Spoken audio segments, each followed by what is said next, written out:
Good evening, everyone. I am Alka Servilia Gasapayani. I am a PhD educational management student. This evening, I am going to discuss about the plan for planning. So these are the topic outlines so that you will be guided in tonight's discussion. Number one is educational planning. Second one is the factors in education policy making. The third one is the elements of an effective education plan. What is planning? According to Benjamin Franklin, if you fail to plan, you are planning to fail. Planning is an important phase that all of us should go through or follow because it will serve us as a blueprint on the things that we need to do so that we can attain our goals and objectives. Now, planning, according to SAHA 2001, is generally understood to be the identification, development, and implementation of strategies designed to attain efficiently and effectively the educational needs and the goals of the society. Now, basically, it refers to the collaboration of the member of the institution or an organization so that you may be able to identify problems, hazards, or risks in the implementation of your program, for example. By that, um, you will be guided on the things on how you are going to combat those problems so that you can have a better implementation and strategies to attain those goals in your program. The main objective of educational planning is to ensure that all students have access to high quality education that prepares them for success in life.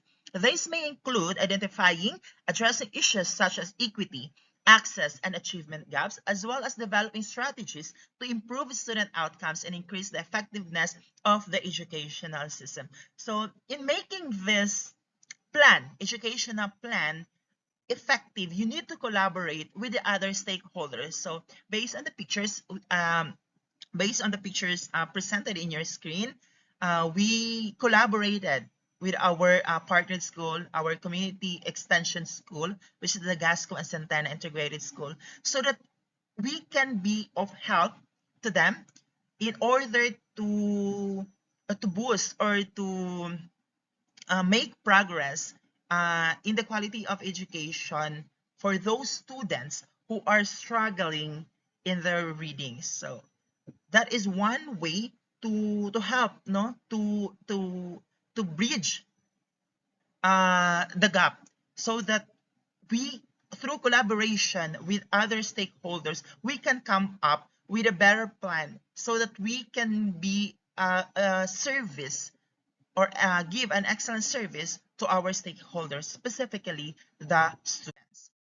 But there are factors as well in the education policy making. Number one is the political factor. The political climate, as well as the priorities and ideologies of elected officials and government leaders, can greatly influence education policies. Since we are in a democratic republic uh, country, we are bound to follow whatever the policies are. We're going to implement the policies that our elected officials given to us. Now, if they are going to remove the K-12 curriculum, we cannot do everything about it because we will just follow the order coming from them. The second one is the economic factor. The availability of financial resources as well as economic conditions and trends can affect the funding and implementation of education policies. Now, for the Department of Education, or for those our classmates who are in depth ed, so it kind of different from us who are in the private institution because we will just follow or we will just based our program plan on the population, as you can see, and the population of the students. Unlike in your case, which is you have the highest budgetary among all the executives and agencies under the executive branch department, the Department of Education. So you already have that a fixed amount to finance all the programs that you are going to undertake. Unlike us in the private institution, we will base our program. We will allocate our the resources, our program that we're going to make based on the resources that we have, and that comes from the students, the number of enrollees of the students. So we cannot make a lot of programs or activities if our number of our enrollees are not that high. All right. The third one is the legal and constitutional factor.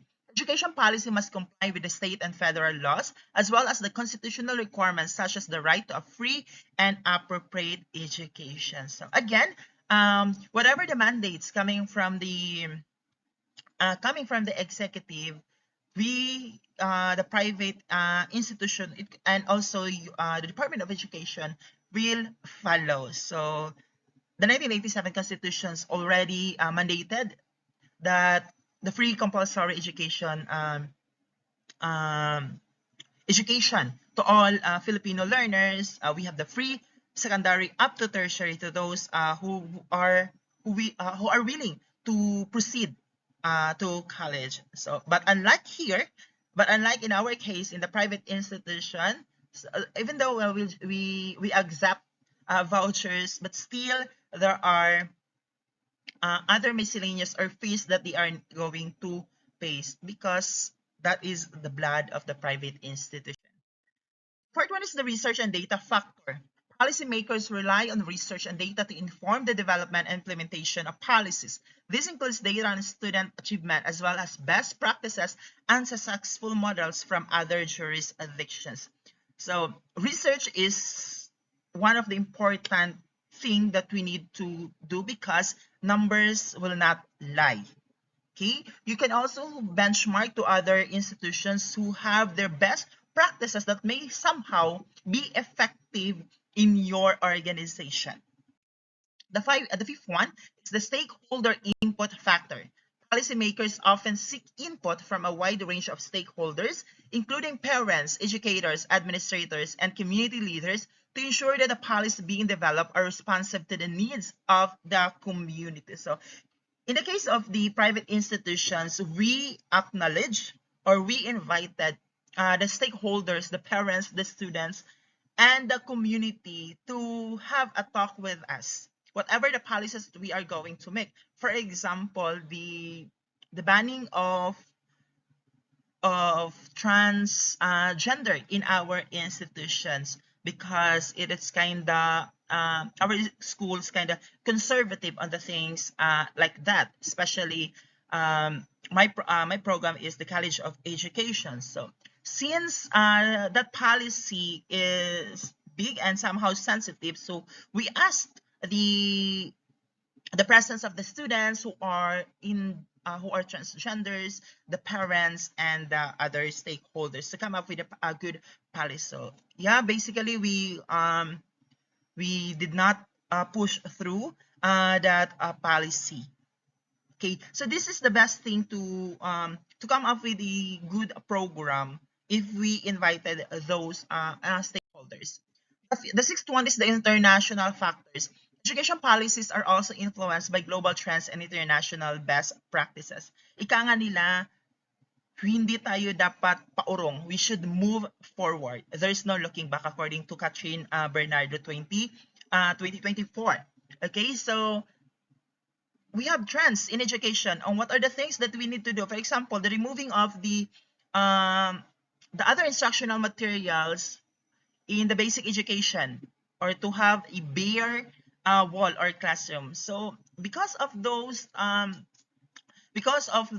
trends in other countries may somehow be an effective to us. Other policies that may be influenced by us by the global practices through exchanging of students. So we are now in the phase of having a talk with other